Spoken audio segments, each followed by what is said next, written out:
Jagatsinghpur जिलार Tirtol block अधीनस्थ आंबेरी पंचायतर अरिलो स्थित शिशु अनंत आश्रम अनुकूल एक सामाजिक वार्ता बहन करुवा आसामे भल मनिष सेवा शीर्षक आलोचना चक्र अनुष्ठित हो कार्यक्रम आयोजन ज्योतिर्विद डॉक्टर अरुण कुमार पाणी करथिबा बेले यह संपूर्ण पद्मश्री बाबा बड़िया मार्गदर्शक परिचालित होता।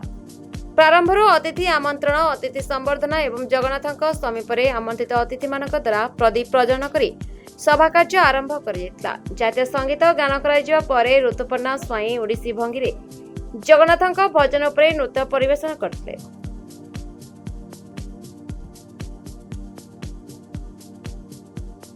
बाबांकर ऑडियो मेसेज उपस्थित श्रद्धालु मानक शुणाई दिया। शिशु पत्रिका आ जन्मबामु उन्मोचित होता। एथिपूर्व प्रभातरू एक रक्तदान शिविर कार्यक्रम मुख्य वक्ता थे परिवेशविद एवं समाज वैज्ञानिक डॉक्टर रीना राउतराय। सम्मानित अतिथि भाव जोगदे पारादीप इफ्कोर लोकसंपर्क अधिकारी श्रुत प्रसन्न कुमार बेउरा, कटक शिशु भवन शिशुशल्य विभाग सहकारी प्राध्यापक डॉक्टर बनोज राय, मानव सेवाश्रम अध्यक्ष विशिष्ट समाजसेवी चिन्मयी दास, कटक दिल्ली आई हॉस्पिटल प्रतिष्ठा एवं निर्देशक डॉक्टर आलोक कुमार साहू, ओडिशा सरकार उच्च शिक्षा विभाग प्राक्तन सचिव श्रीयुत सहदेव बेहरा, विशिष्ट शिक्षाविद तथा साहित्यिका डॉक्टर बसंत मजुरी दास, गीता संस्कृति प्रचारक पंडित प्रशांत कुमार शतपथी। उक्त सभार सभापति डॉक्टर अरुण कुमार पाणी थिबा बेले कार्यक्रम संयोजक थे सुरेश चंद्र स्वाई। आसामे भल मनिष सेवा शीर्षक आलोचना उपस्थित अतिथि माने सुचिंतित सारगर्भक मतामत देखा मिलता। समस्ते जेबे भल मनिष सेवार वार्ता सारा देश में पहुंचाइबे ताहा सबुठारु सफल सचेतन वार्ता हेबो बोली आमंत्रित अतिथि माने वक्तव्य प्रदान करथिले।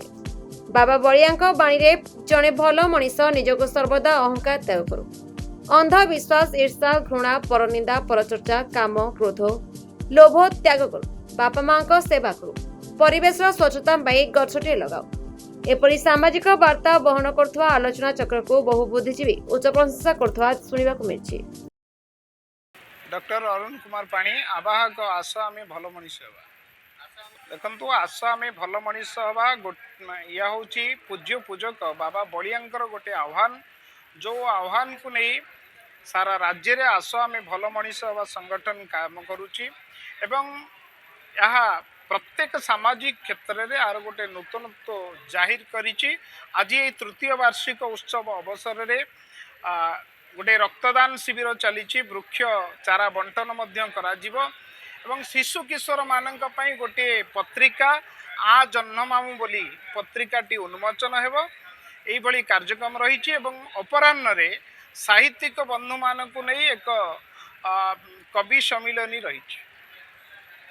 प्रत्येक सामाजिक क्षेत्र में तो कार्य करुच्ची आसामी भल मनिष सेवा असहाय को सहायता प्रदान करिबा, गरीब मेधावी छात्र छात्री मानक साहाय्य करिबा, विभिन्न रोगी मानक मेडिकल क्षेत्र में सहायता करिबा आसामी भल मनिष सेवार कार्यक्रम चलछि। अनेक समय रे सामाजिक कार्यक्रम को दृष्टि देछि आसामी भल मनिष सेवा एवं प्रत्येक शिक्षा क्षेत्र में स्कूल एवं कॉलेज मानक जाई यार जो आसामी भल मनिष हवार सदस्य माने आसामी भल मनिष हवार जो नूतनत्व रही जो महत्व रही से डाकरार ताको पिला मानक बुझाउचंती जे परवर्ती समय रे आगामी पीढ़ीर युवक युवती माने गोटे भल मनिष ही गढ़ी उठंतु यह ही ये संगठन मूल उद्देश्य एवं पूज्य बाबांकर यह एक आह्वान।